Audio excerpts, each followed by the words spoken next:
Welcome to the Morning Swim Show for Wednesday, October 13th, 2010. I'm your host, Peter Bush. In the Finis Monitor today, we'll talk to Eric McIlquham. He's the head coach for the University of Alabama's men's swim team. They just had a huge win over Auburn last weekend.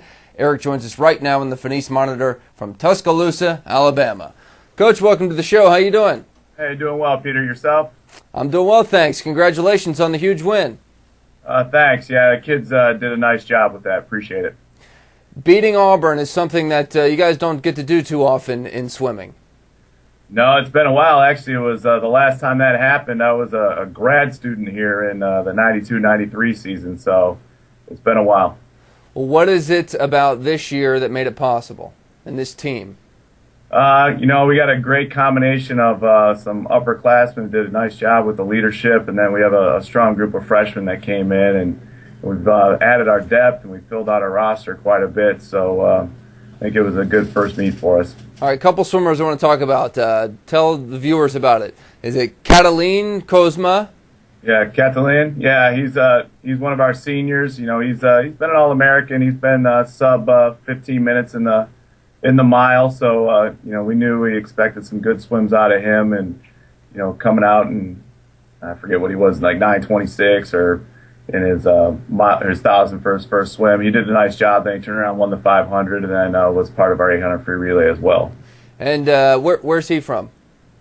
Catalin, he's from Romania. Okay. And Joe Ziegler is also one of your big studs this year. Yeah, Joe did a really nice job. This is a meet that, he won 3 races, and all 3 of those races he was behind in.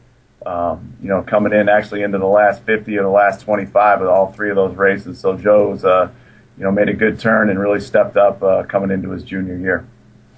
Now, you guys beat Auburn. It is a dual meet, though.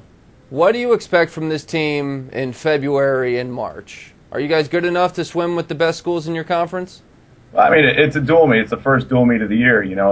We're in heavy workload, as is everybody else in October.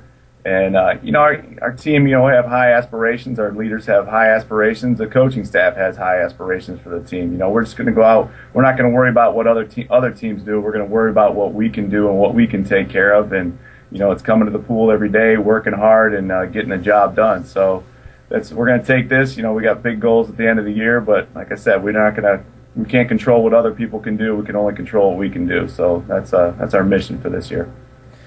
Well, I know Alabama, and you guys are crazy about football. And it was a tough weekend around there with the big loss. Right. I don't know. I want to give our sport some credit. Maybe you assuage that, concern just a little bit, but it was probably a tough week around there. Yeah, it's a tough week. We got out of here and we went over and watched the football game. And, it's kind of like the whole athletic department. They expect great things out of everything that we do, and the football team will bounce back. They're very competitive, obviously, and they have high aspirations as well. So Coach Saban will keep the process moving. That's for sure. I understand you guys had a pretty great crowd there for your meet on Saturday. Somebody told us it was the loudest it's ever been. Yeah, it's pretty good place. It's Alabama, Auburn, so. A lot of the parents were there as well, but we had a good support from the students that were here, and a couple of club teams in the area came in to watch, and it was a packed house, so it was good to see. Good to see that for the swimming and diving team. Coach, how long have you been the coach there? This is my 8th season here and my 12th overall. As head coach. What do you still need to become an elite team? Well, just adding the depth, it's the recruiting. We're trying to put everything together. Our kids, we're developing those kids and they're working hard, but, we got to getting a foot in the door with some of these top-notch recruits, and just trying to battle it out with the recruiting part of it is a big part of our next step of what we need to do. My staff does a great job of developing these kids from the first day they set foot on campus, so we're just trying to fill in the pieces now. Well, you have a signature win now that you can pitch to new recruits. Absolutely. Coach, thank you so much for joining us. Hey, thank you. Appreciate your time. All right, that's Eric McIlquham joining us from Alabama, and that is it for today's show. I'm Peter Bush, reminding you to keep your head down at the finish.